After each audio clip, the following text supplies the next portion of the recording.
joining us now from Libra Energy Materials. We have Jérémie Pfister. He is VP of Exploration, and he's here to give us a bit of an introduction. So, Jérémie, welcome. I understand you are fairly new to the team of Libra Energy Materials.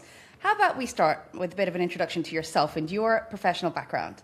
That sounds great. Thanks for having me today. So I'm Jérémie Pfister. I'm from Switzerland. I've spent about 4 years in Arizona before moving to Canada to study pegmatite, do my PhD on pegmatites. For those who are not as familiar with that type of rock, it's the rock that hosts the hard rock lithium deposits. And I've been working in the industry since then, mostly mineral exploration in Canada, as well as Suriname and Brazil. And I've just joined Libra earlier this year in February, after having spent 6 months or so as a technical advisor. I'm very curious. What is it about Libra Energy Materials and their project portfolio that has attracted you? Absolutely. So I've worked with this team before, and I really like them. They're very smart, obviously, and we're aligned on most things. The same vision, the same work ethics, and it just really makes things easier. The other thing is their portfolio, obviously. It's one of the largest lithium portfolio in the Americas.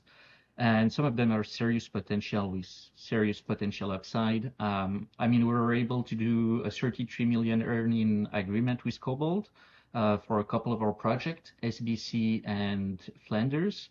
And as far as I know, we're the only public junior with an earning agreement with KoBold. You don't attract that type of deal without some great projects. And then finally, many of those projects are very early stage greenfield exploration. And as much as I do really enjoy developing projects and advancing them, the true initial discoveries, it really excites me, it really drives me. So it seems like a good fit. And honestly, so far it's been great. Let's talk a little bit more about the project portfolio because it is vast. Would you take us through some of the key projects, maybe get a sense of what the priorities are? Absolutely. We have about 30 projects across Canada and Brazil, but today I'd like to touch on 2 of them that I particularly like. One of them is SBC and the other one Toivo. They're located a few kilometers from each other, south of Pickle Lake in northwestern Ontario, right along the Highway 599. So SBC is part of our earning agreement with KoBold. It also won the Bernie Schneider's Discovery Award last year for the best discovery in northwestern Ontario. On the other hand, Toivo is 100% owned by Libra. And as I said, it's located a few kilometers south of the SBC project.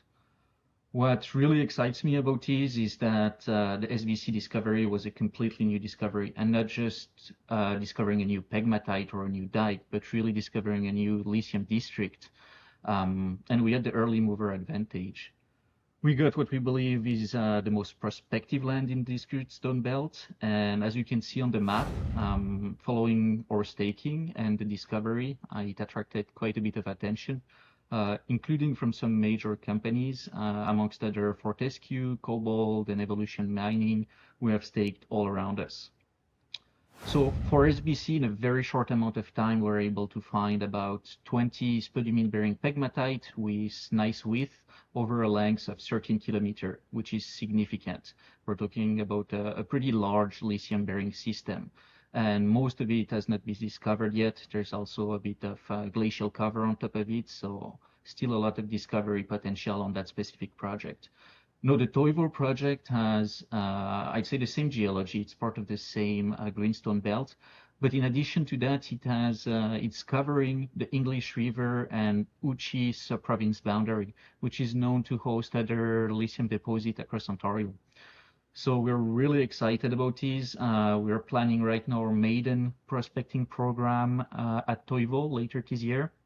It's going to be likely late August, early September. And it's going to be our first time visiting the project, first time boots on the ground. So stay tuned for some good news.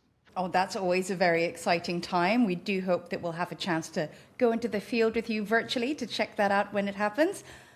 But more overarchingly, what is the strategy, the ethos that is driving exploration and development at Libra Energy Materials? How is it that you're seeking to leverage the maximum value out of your project portfolio? That's a great question. So Yeah, we have 30 projects, which is quite a bit. We like to cast a large net, and then we do some low-cost, high-impact work, and that's actually quite feasible with LCT pegmatite. It's easier to do with lithium deposit as opposed to gold or other precious metals, as we're looking at deposits that are really at surface or near surface, and the mineralization is visible. You can get a pretty good preliminary idea of the potential of the project by doing detailed mapping of the pegmatites and the outcrop. And it has worked quite well for Libra so far, as we have a pretty low cost per discovery for engineering the lithium space, and we aim to remain at that level.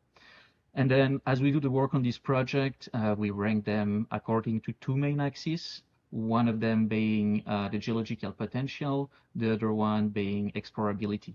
So explorability is how easy it is to explore the project. So obviously access is very important, as well as infrastructure, the jurisdiction, and the seasonability. For example, we can work all year long on our Brazilian project, whereas the season is a little bit shorter in northern Canada. And then from there, we take the most promising project and we aim to develop these either by ourselves or with a partner, such as Flanders and SBC with KoBold. Some other project we just want to sell or partner up with someone else to advance. I really want to emphasize here that these are not bad projects at all. It's not that we deem them not good enough to develop ourselves. It's just that they're usually projects that end up showing potential for something else than lithium. I have two examples in mind. The first one is our Stimson project near Cochrane in northeastern Ontario, where we drilled earlier this year and we discovered some significant graphite while exploring for spodumene. So that's typically a project where we're currently looking to partner up with another company with more expertise in graphite or just sell the project as is. The other one will be our Penelope rare earth element project in Minas Gerais, Brazil, where we discovered some high-grade rare earth element in the overlying saprolite just above the pegmatite. And it looks like we have potential for an IAC-type rare earth element deposit. IAC being ionic adsorption clay, and this is a very economic type of deposit because you can simply leach the rare elements out of the clays with ammonium sulfate. And then some project will simply drop the less prospective one. We certainly don't want to fall into the sunken cost fallacy, and honestly, we'd be doing something wrong if we're not dropping the non-prospective projects. Jérémie, thank you. You've given us some really terrific insight into how Libra Energy Materials ticks. And now, final question, a forward-looking, bit of a summary. Would you remind us what are those next key milestones and news flows that we should stay tuned for in the near future? Of course. So we're about to receive the last assays for our auger drilling program at the Penelope rare earth element project in Brazil, as well as some metallurgical work on it. So expect some news about these in the coming months or so. Obviously, there's going to be the maiden prospecting program at Toivo, late August, early September. So keep an eye open for some good news around that time of the year. And then finally, I just want to mention that we're looking pretty hard at expanding our footprint in Quebec, so stay tuned for some potential news related to that. Hey, that's a great teaser to end on, Jérémie. It looks like we have lots of videos to look forward to, so thank you very much for kicking us off with that fantastic introduction today. Thank you so much for having me.